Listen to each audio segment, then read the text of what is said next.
suis très heureuse d'être avec vous. Je suis très heureuse de pouvoir venir vous parler du Seigneur, C'est assez court ou pas? la façon dans laquelle il me parle à moi aussi avant et combien je l'aime. Et le verset qui est affiché, c'est « L'Éternel est un refuge pour l'opprimé, un refuge au temps de la détresse. Ceux qui connaissent ton nom se confient en toi, car tu n'abandonnes pas ceux qui te cherchent, ô Éternel. » Et je voudrais ajouter à ce petit proverbe qui est en écho, le nom de l'Éternel est une tour forte. Le juste s'y réfugie et se trouve en sécurité. Oui, l'Éternel est notre refuge, notre forteresse au temps des difficultés. Et jamais il nous abandonne. Et comme le dit David, tu m'entoures par derrière et par devant, et tu mets ta main sur moi. Alors tournons nos regards vers le Seigneur. Et ce Père, c'est plus qu'un Seigneur, c'est un Père. On peut rentrer dans l'intimité d'un Père, l'intimité d'une mère. Et laissons-le prendre nos vies dans ses mains protectrices. Dans ses mains, quand on est au cœur de sa main, rien ne peut ouvrir sa main. On est à l'abri, on est protégé. On est juste bien. Donc on va chanter 2 chants qu'on va enchaîner. Tourner les yeux vers le Seigneur. Et puis le deuxième, c'est « Prends ma vie ».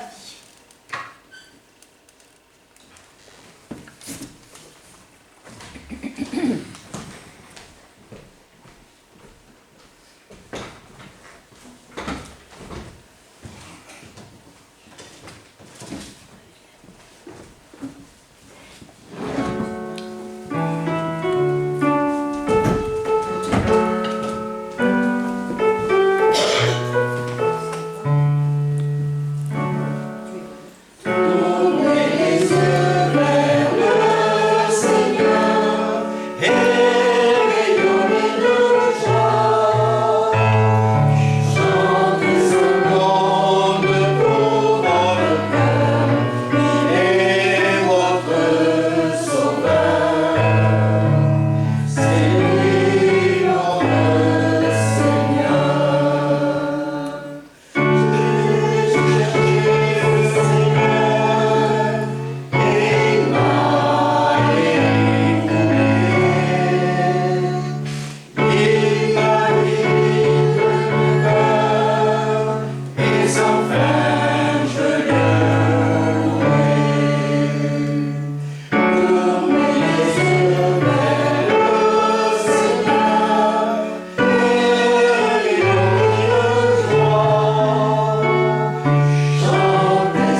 Bien, alors j'aimerais qu'on prenne le psaume 24.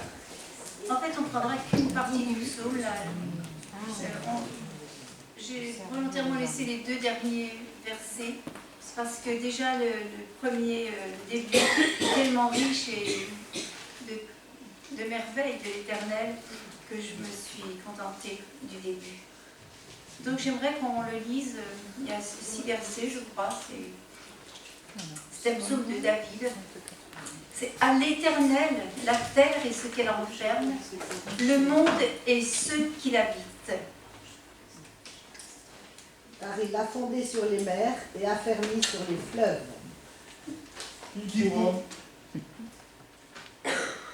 Qui pourra monter à la montagne de l'Éternel? Qui pourra se tenir dans son saint lieu? Celui qui a les mains innocentes et le cœur pur, celui qui ne livre pas son âme au mensonge, qui ne jure pas pour tromper. Il obtiendra la bénédiction de l'Éternel, la miséricorde du Dieu de son salut. Quelle est la génération de ceux qui te cherchent, qui aspirent après toi, Dieu de Jacob? Voilà, alors ça commence par à l'Éternel la terre et ce qu'elle renferme, le monde et ceux qui l'habitent, car il l'a fondé sur les mers et affermi sur les fleuves. Oui, tout appartient à l'Éternel.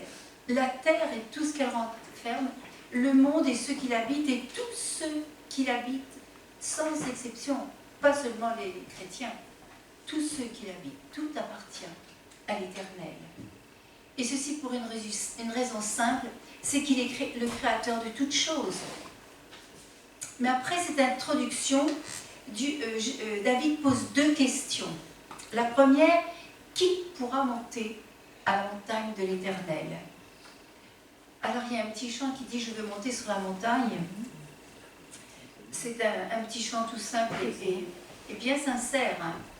Mais est-ce que nous savons vraiment ce que représente la montagne de l'Éternel?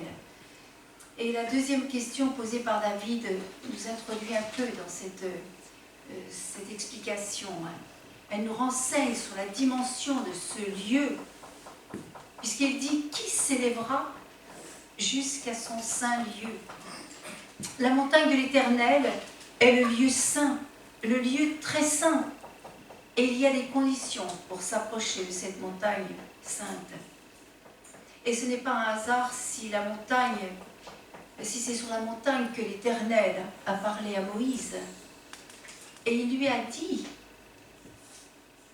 à Moïse, dis à ton peuple de ne pas approcher, qu'il ne pose pas même un pied sur cette montagne sainte. S'approcher de Dieu, c'est s'approcher de sa sainteté. Le sacrificateur, lorsqu'il entrait dans le tabernacle, devait se purifier. Alors nous ne sommes pas au temps du tabernacle, mais nous ne devons pas oublier que le lieu du culte, le lieu de l'adoration, le lieu de la prière, que ce soit dans notre chambre ou que ce soit ici au poste, peu importe, c'est un lieu où nous nous élevons vers la sainteté de Dieu. C'est pourquoi le psaume dit « Qui s'élèvera à son lieu saint ?» Et en effet, David donne des conditions. Celui qui a les mains innocentes, des mains sans tache et le cœur pur. Celui qui ne livre pas son âme au mensonge et qui ne jure pas pour tromper. Et nous voyons ici que ce n'est pas simplement la langue qui se livre au mensonge, le mensonge ou la médisance, mais c'est l'âme tout entière.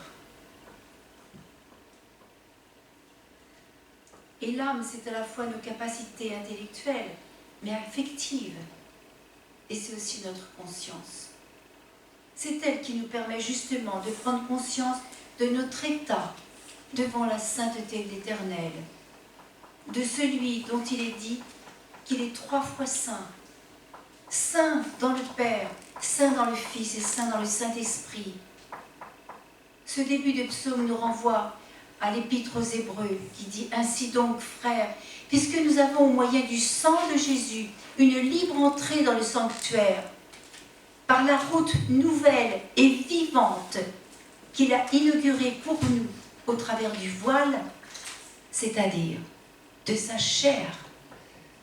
Et puisque nous avons un souverain sacrificateur, c'est-à-dire Jésus, établi sur la maison de Dieu, approchons-nous avec un cœur sincère, dans la plénitude de la foi, les cœurs purifiés d'une mauvaise conscience et le corps lavé d'une eau pure. Heureusement, par le sang de Christ, nous avons libre accès au Père. Mais ça ne veut pas dire qu'on peut s'approcher n'importe comment. Il y a une sainte crainte, un saint respect qui se traduit par une coupure avec le monde extérieur, une sorte de cessation physique et mentale de nos activités et parfois de notre agitation. Oui, nous avons à arrêter l'agitation intérieure et entrer dans un instant de vérité avec le Seigneur. Le mettre à part afin de le sanctifier, entrer dans le repos de l'Éternel pour l'honorer. Mais pour que Dieu nous élève sur cette montagne sainte, nous devons également avoir un cœur humilié, mais aussi purifié, et même plus un cœur labouré par la herse du Saint-Esprit, afin que l'Éternel fasse descendre sa bénédiction dans une terre fertile qui porte des fruits. celui qui s'approche ainsi. Alors, le verset 5 nous dit, il obtiendra la bénédiction de l'Éternel, la miséricorde du Dieu de son salut. Voilà le partage de la génération qu'il invoque, de ceux qui cherchent la face de Jacob. Ces 6 versets, c'était que la première partie de ce psaume. Mais qu'il puisse nous introduire dans un moment de prière libre. Et avant, on va chanter 2 chants. On va enchaîner de la même manière. Où prend mon âme? Oui, prends-la, Seigneur. Qu'elle vibre pour toi, car tu es la source de vie. Et un deuxième chant. Comme un souffle fragile, ta parole se donne. Ta parole est murmure. Ta parole est naissance. Ta parole est partage. Prenons ces 2 chants. Je vais essayer de ne pas faire d'erreur.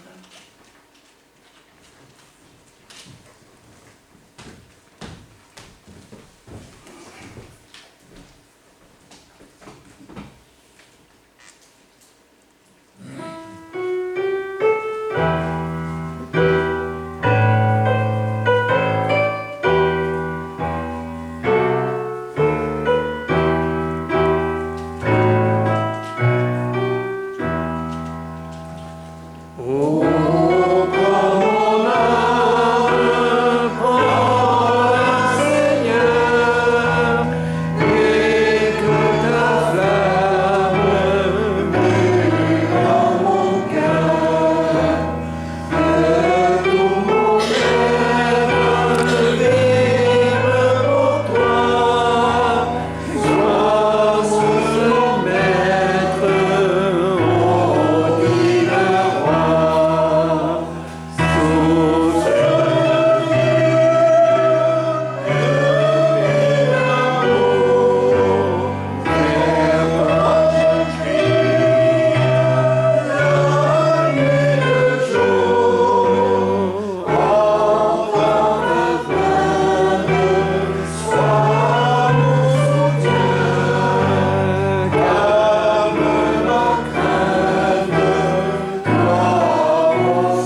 Seigneur, en effet, nous venons devant toi.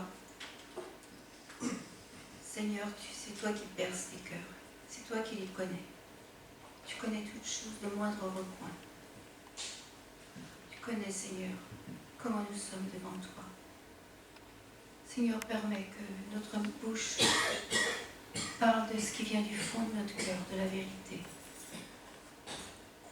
Seigneur, que nous puissions faire élever vers toi une adoration vraie. Seigneur, dans la sainteté, dans la crainte, dans le respect. Seigneur, tu es notre Dieu, notre rocher. Tu es mon rocher, Seigneur. Tu es ma délivrance. Tu es la tour dans laquelle tu nous protèges, Seigneur. Mais tu nous veux vivants, tu nous veux dans la paix, tu nous veux dans la joie, Seigneur, afin que nous soyons un témoignage de toi, de ce que tu mets en nous, Seigneur, et que nous ayons un témoignage de vérité devant tout le monde. Seigneur, bénis-nous, Seigneur, de ta paix, bénis-nous de ta bénédiction, de ta miséricorde, de ton pardon. Et Seigneur, nous voulons te louer, parce que tu es un Dieu qui se trouve. Si on te cherche, Seigneur, tu te laisses trouver. Tu te laisses trouver pour répondre aux besoins de nos cœurs, à la soif de nos cœurs. Seigneur, que ton nom soit adoré, que ton nom soit loué ce matin. Au nom de Jésus. Amen. Je veux monter sur La montagne, c'est là que l'on rencontre Dieu. C'est comme la montagne s'effondre, ouvre les yeux. Je veux laisser les joies du monde et me tenir tout près de Dieu. Je veux monter sur la montagne, c'est là que l'on est heureux.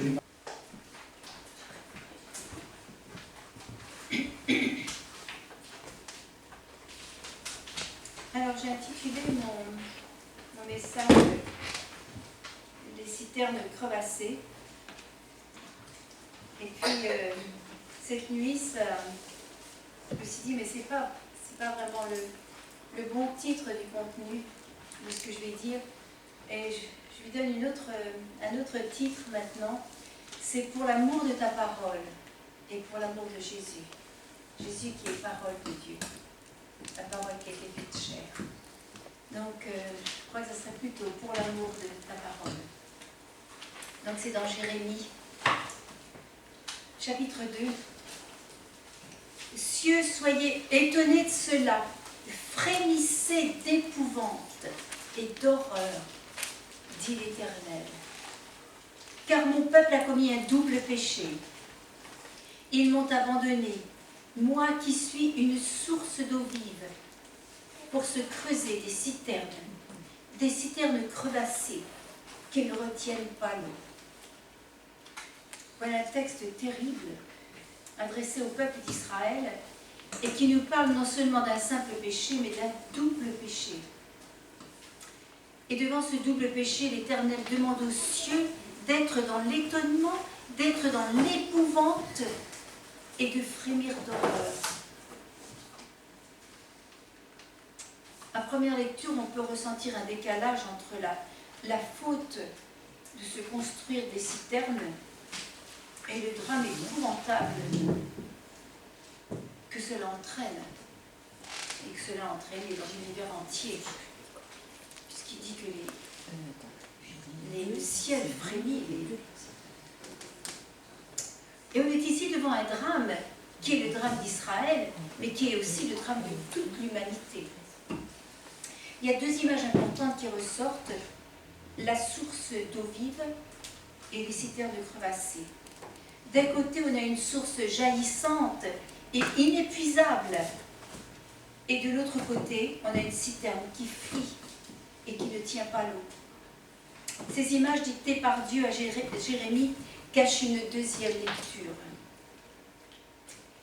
Mais alors, quel est ce péché? Le premier péché, ils m'ont abandonné, moi qui suis la source d'eau vive. Ils m'ont abandonné, mais dans un sens plus fort, ça veut dire qu'ils m'ont refusé, ils m'ont quitté, ils m'ont délaissé. C'est un acte volontaire de refuser Dieu.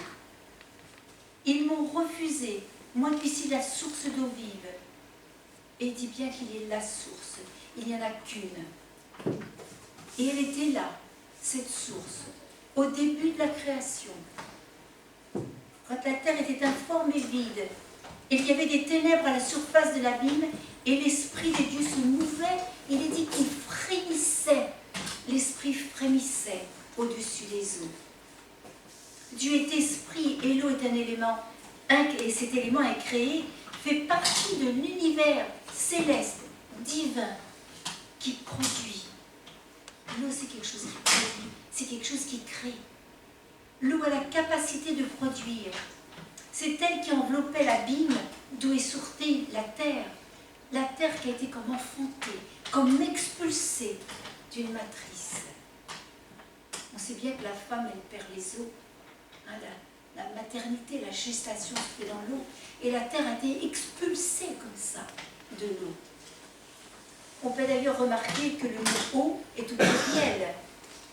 Dieu dit qu'il y a une étendue entre les eaux et qu'elle sépare les eaux d'avec les eaux. Et Dieu fit l'étendue et sépara les eaux qui sont au-dessus de l'étendue, d'avec les eaux qui sont en dessous de l'étendue. Et cela fut ainsi, et il appela l'étendue ciel. Notre ciel est la séparation entre les eaux d'en haut et les eaux d'en bas. Alors on a bien des eaux d'en haut et des eaux d'en bas. La partie qui va demeurer dans le céleste, c'est la source d'eau vive. Et l'autre partie, celle qui va nous permettre la vie sur terre, tous les scientifiques s'accordent pour dire que l'eau est véritablement la source de vie. Et la suite de la Genèse l'explique clairement. Vous savez, la Genèse, les premiers chapitres de la Genèse, mais c'est un livre de science. On pourrait apprendre la biologie aux enfants avec le premier livre de la Genèse. Écoutez ce qu'il dit. Lorsque l'Éternel fit la terre, fit une terre et des cieux.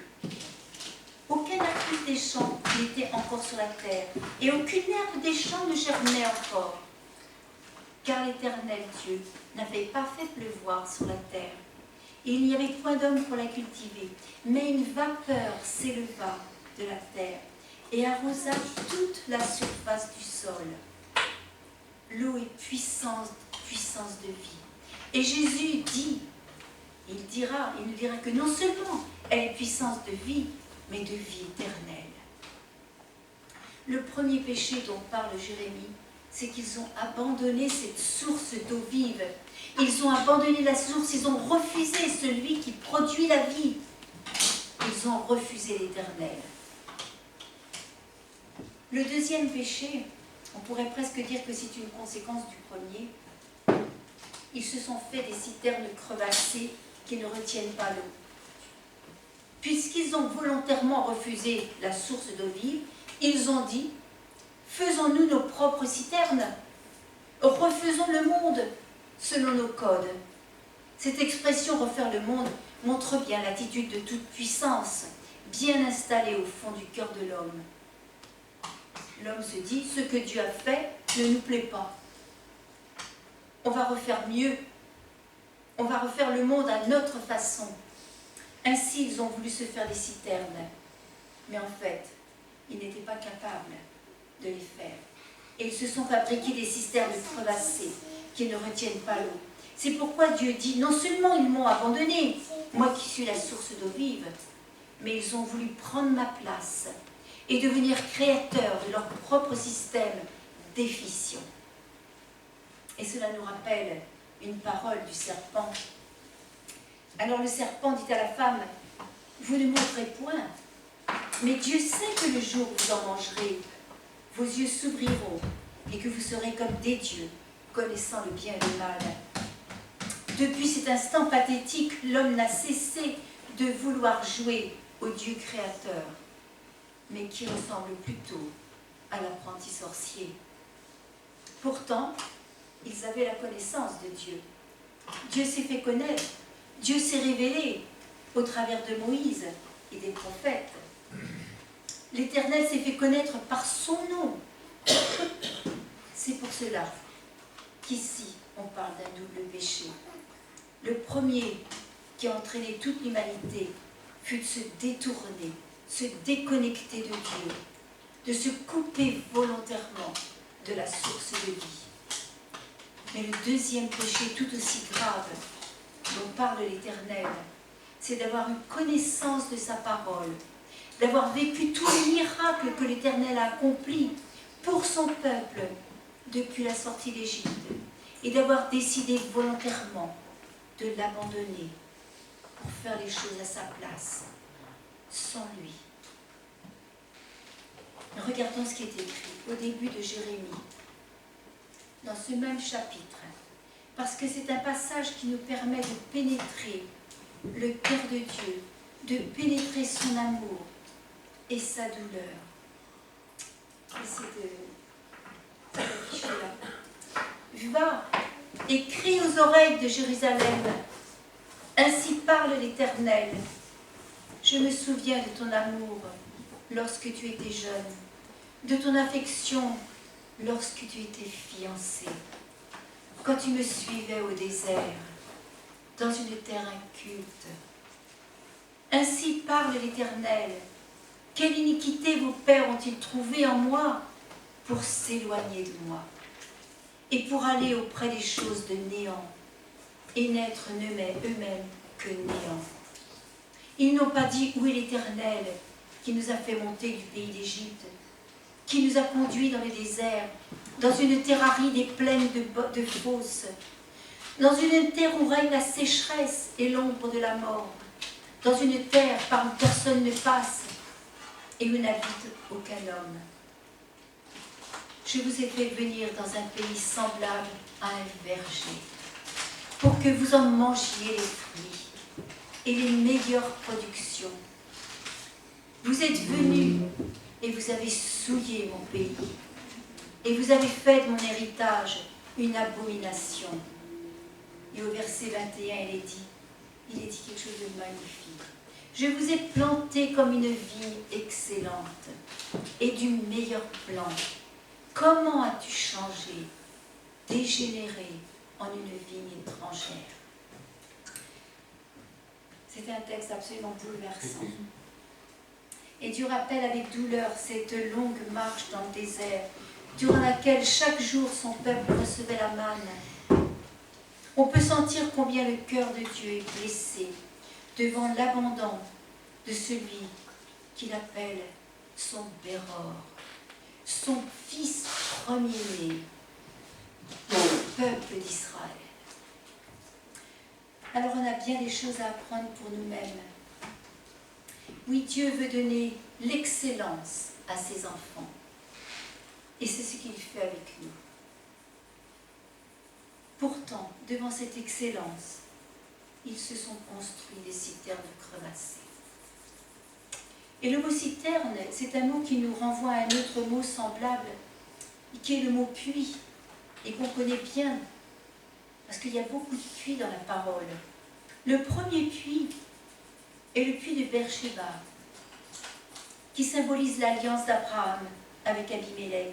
Ce puits de Beersheba signifie le puits des serments. Et Ber, curieusement, ça signifie également commenter, expliquer, interpréter.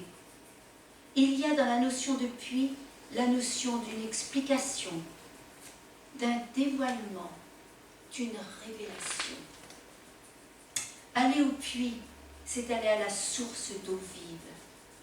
Et Dieu est en train de nous dire, si tu vas au puits, c'est comme si tu venais pour recevoir une révélation, une explication, comme si ma pensée t'était dévoilée.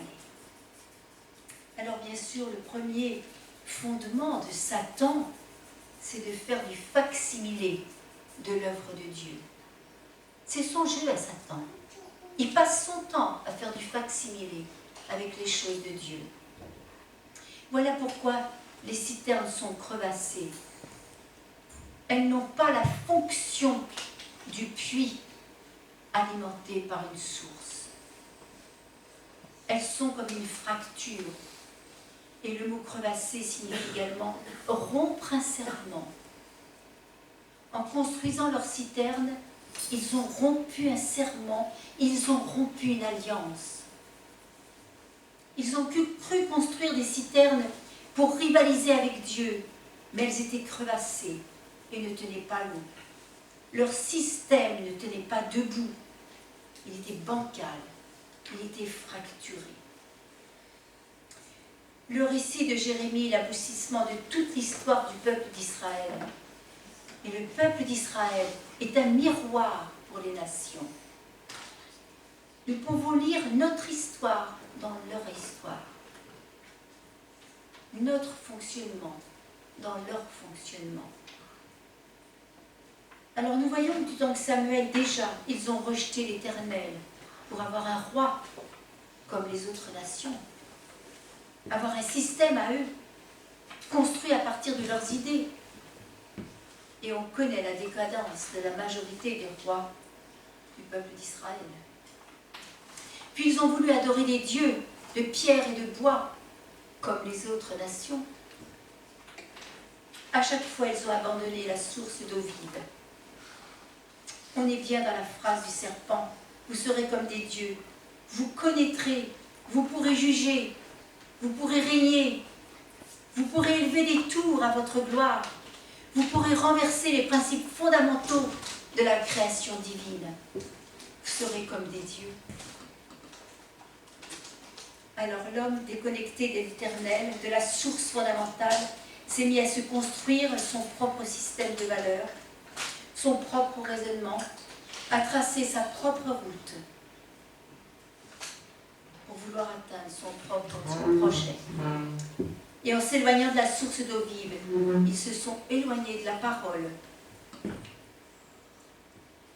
ce qui les faisait vivre. C'est le même danger qui nous guette aujourd'hui. Et ce danger pour nous, c'est de cesser de s'abreuver à la source d'eau vive, de cesser de se nourrir de la parole. Ils m'ont abandonné, moi qui suis la source d'eau vive, c'est-à-dire moi qui suis la source de vie. Le Créateur est celui qui donne la vie. Aucun dictionnaire ne peut donner une définition de la vie. Tout juste peut-il en donner les effets. On constate la vie, mais on ne peut pas la définir. Mais Dieu nous dit, je suis la source d'eau vive. C'est moi la source, c'est moi la vie. Le monde tourbillonne, s'abasourdit, s'étourdit à la recherche du pouvoir. Et le résultat, de la réussite, à la recherche de la gloire, à la recherche du bonheur, qu'ils n'arrivent pas à trouver dans leur citerne crevassée. Et on voit augmenter les guerres, les dérèglements climatiques. Et on voit aussi augmenter de plus en plus le nombre d'anxiolytiques ou d'antidépresseurs, et parfois même chez les chrétiens. Pourtant, Dieu dit, je suis la source de vie. Et Dieu, la source de vie, se découvre souvent sur les chemins parfois difficiles de la vie. La parole nous relate quelques passages évocateurs et j'aimerais vous en donner deux que je trouve particulièrement beaux. Déjà, c'est l'histoire d'Agar, la servante d'Abraham. C'est dans sa détresse que le puits de son salut lui est apparu. Elle vient d'être rejetée par Sarah, qui est jalouse et sans doute ne l'aime pas. Et il est dit, Abraham se leva de bon matin. Il prit du pain et une outre d'eau qu'il donna à Agar et plaça sur son épaule. Il lui remit aussi l'enfant, Ismaël, et la renvoya. Elle s'en alla et s'égara dans le désert de Beersheba. Quand l'eau de l'outre fut épuisée, elle laissa l'enfant sous des arbrisseaux et elle alla s'asseoir vis-à-vis, à une portée d'arc, car elle disait, je ne veux pas voir mourir mon enfant. Elle s'assit donc vis-à-vis de lui, éleva la voix et pleura. Dieu entendit la voix de l'enfant et l'ange de Dieu appela du ciel Agar et lui dit, « Qu'as-tu, Agar? Ne crains point, car Dieu a entendu la voix de l'enfant dans le lieu où il est. Lève-toi, prends l'enfant, saisis-le de ta main, car je ferai de lui une grande nation. » Et Dieu lui ouvrit les yeux. Voilà la révélation qui arrive. Et Dieu lui ouvrit les yeux et elle vit un puits d'eau. Et elle alla remplir d'eau l'outre et elle donna à boire à l'enfant. Alors c'est intéressant de noter que Dieu ne lui a pas parlé de puits, mais il lui a dit, lève-toi. Agar eut la foi, elle s'est levée. Et là, Dieu a ouvert ses yeux, la révélation, et elle a vu le puits d'eau. Et puis il y a un autre passage, toujours au milieu de la vie d'Abraham. Nous assistons au vœu de son serviteur qui est à la recherche d'une femme pour Isaac. Le serviteur d'Abraham dit, « Éternel, Dieu de mon Seigneur Abraham, fais-moi, je te prie, rencontrer aujourd'hui ce que je désire et use de bonté envers mon Seigneur Abraham. Voici, je me tiens près de la source d'eau. Et les filles des gens de la ville vont venir puiser l'eau. » Et c'est ainsi que Rebecca surgit près du puits. La bénédiction est près du puits, près de la source d'eau. Il n'y a pas d'autre lieu où se tenir pour recevoir la bénédiction. Jésus est venu pour nous révéler cette eau. Il l'a révélée à Nicodème, qui vient le voir de nuit, car il a soif de vérité. Et l'expression est tellement pleine de sens. Et Nicodème, qui avait soif, a reçu la révélation. Puis quelques jours plus tard, Jésus est assis près du puits de Jacob. Et là, il rencontre une femme. Cette femme est l'opposé de Nicodème. Elle vient tout bêtement chercher de l'eau. Mais Jésus sait que le besoin qui est en elle est le besoin qui est dans le cœur de tous les hommes. C'est le même besoin. Cette femme vit enchaînée dans son passé, dans une vie qui la met en marche des autres. Elle vient puiser de l'eau et Jésus lui dit, donne-moi à boire. La femme s'en étonne et lui répond, comment toi qui es juif, me demandes-tu à boire, moi qui suis une femme samaritaine? Ainsi la discussion s'engage entre Jésus et elle. Et Jésus lui dit, si tu connaissais le don de Dieu, et qui est celui qui te dit donne-moi à boire, tu l'aurais toi-même demandé à boire. Et il t'aurait donné de l'eau vive. Jésus se présente d'emblée comme étant la source d'eau vive. Et j'imagine que la femme samaritaine a dû être complètement abasourdie. Mais elle répond avec une logique. D'où aurais-tu cette eau vive? Es-tu plus grand que notre père Jacob, qui nous a donné ce puits, et qui en a bu lui-même, ainsi que ses fils et ses troupeaux?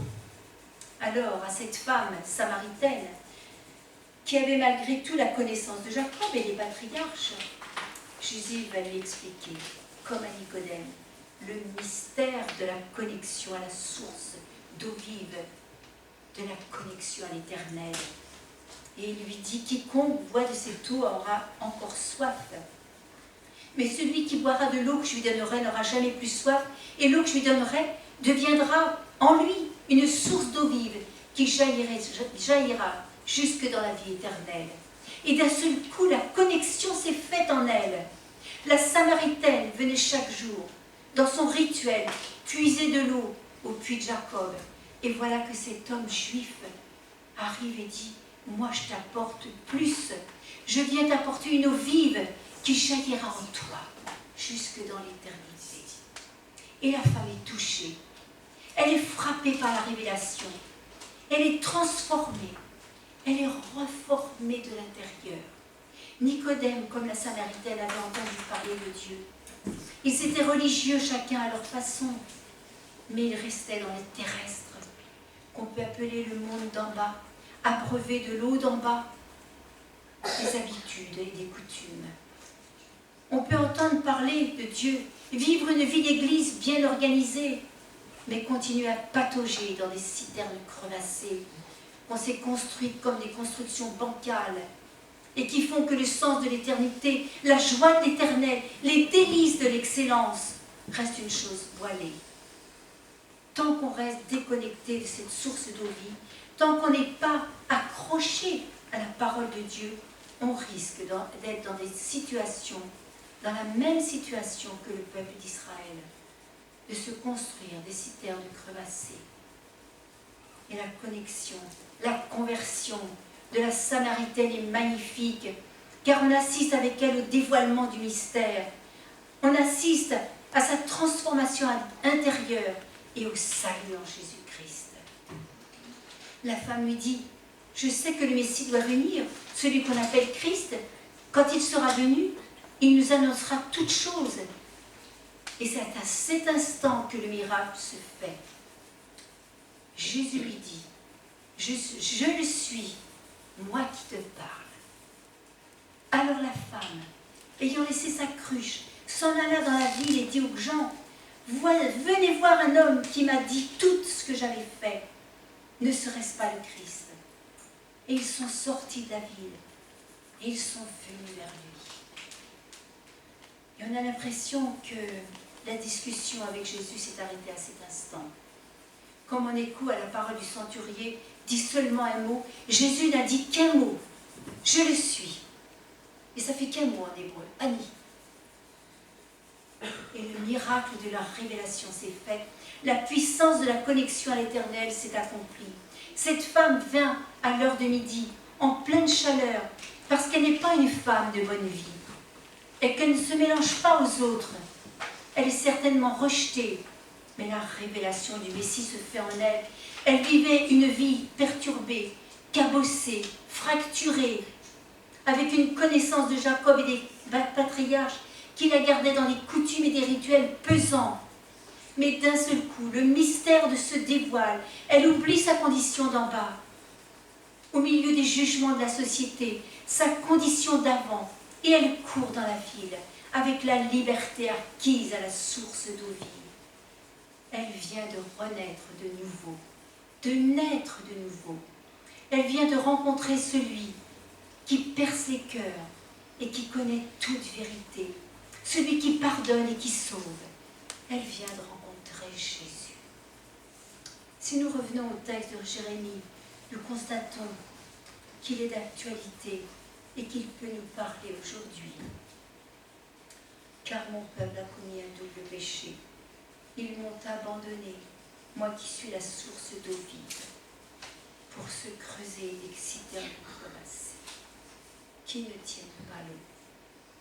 Nous qui connaissons le Seigneur, qui avons entendu parler des patriarches comme la Samaritaine, ou qui avons la connaissance des paroles de Jésus, n'abandonnons pas cette parole de l'Éternel. N'abandonnons pas la source en construisant des citernes crevassées. Aimons la parole. Ce qui s'est passé du temps de Jérémie s'est également passé au cours des siècles du christianisme et peut se passer encore aujourd'hui. Les citernes crevassées commencent dès qu'on s'éloigne de la parole de l'Éternel, de la sainteté de l'Éternel.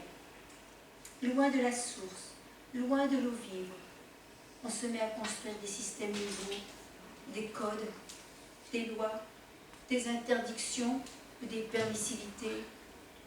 Et ça, dans des organisations collectives ou dans sa vie privée. Les citernes crevassées commencent dès qu'on oublie le premier commandement de l'Éternel. Tu aimeras le Seigneur de tout ton cœur, de toute ton âme, de toute ta pensée.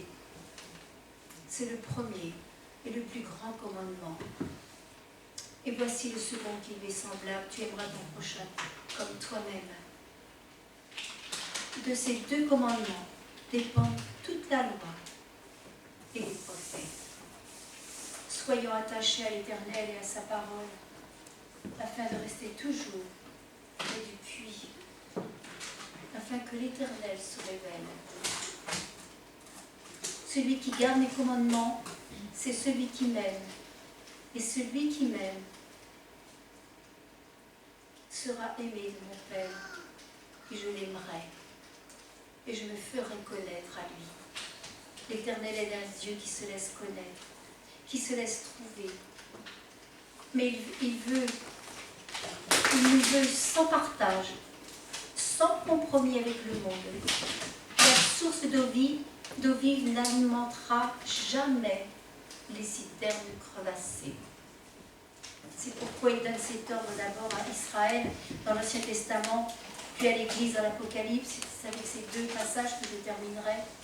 Maintenant, Israël, écoute les lois et les ordonnances que je vous enseigne. Mettez-les en pratique afin que vous viviez et que vous entriez en possession du pays que vous donne l'Éternel, le Dieu de vos pères. Vous n'ajouterez rien à ce que je vous ai prescrit, et vous ne retrancherez rien. Mais vous observerez le commandement de l'Éternel, votre Dieu, tel que je les vous ai prescrits.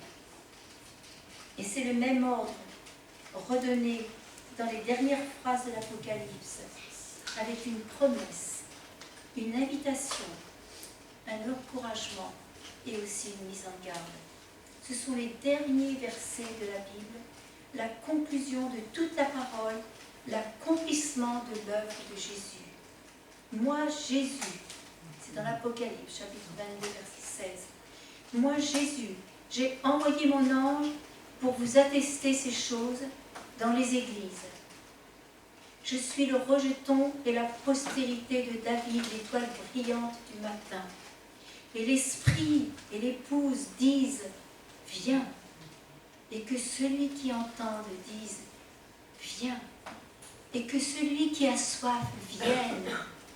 Et que celui qui veut prenne de l'eau de vie gratuitement. Je les déclare à quiconque entend les paroles de la prophétie de ce livre. Si quelqu'un y ajoute quelque chose, Dieu lui frappera les fléaux décrits dans ce livre. Et si quelqu'un retranche quelque chose de ces paroles du livre, de cette prophétie, Dieu retranchera sa part de l'arbre de vie, de la ville sainte décrite dans ce livre. Celui qui atteste ces choses dit, oui, je viens bientôt. Amen. Viens, Seigneur Jésus. Alors je voudrais qu'on ait un dernier chant, qu'on se laisse baigner vraiment par cette eau vive qui descend du ciel et qui apporte la bénédiction. N'oublions pas que c'est près du puits qu'est la bénédiction de l'Éternel. On va chanter « Plonge-moi dans ta rivière d'amour ».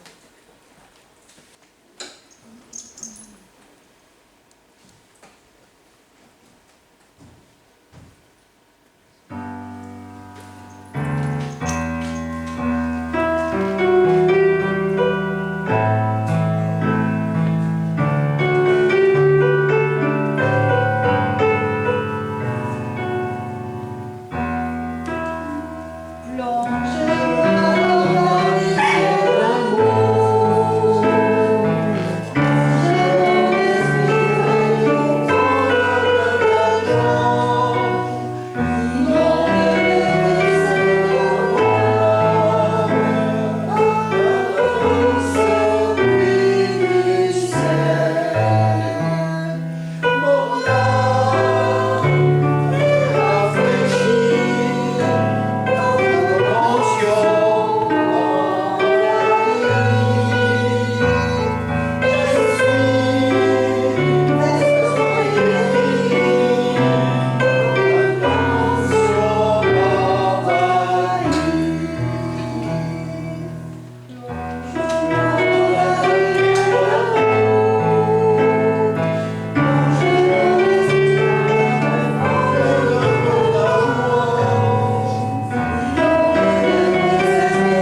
bénédiction dans Romains chapitre 12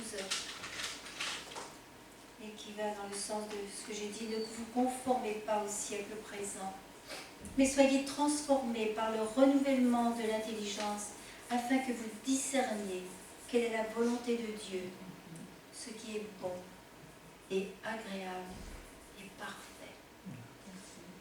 Que Dieu vous bénisse richement et je vous souhaite un bon dimanche.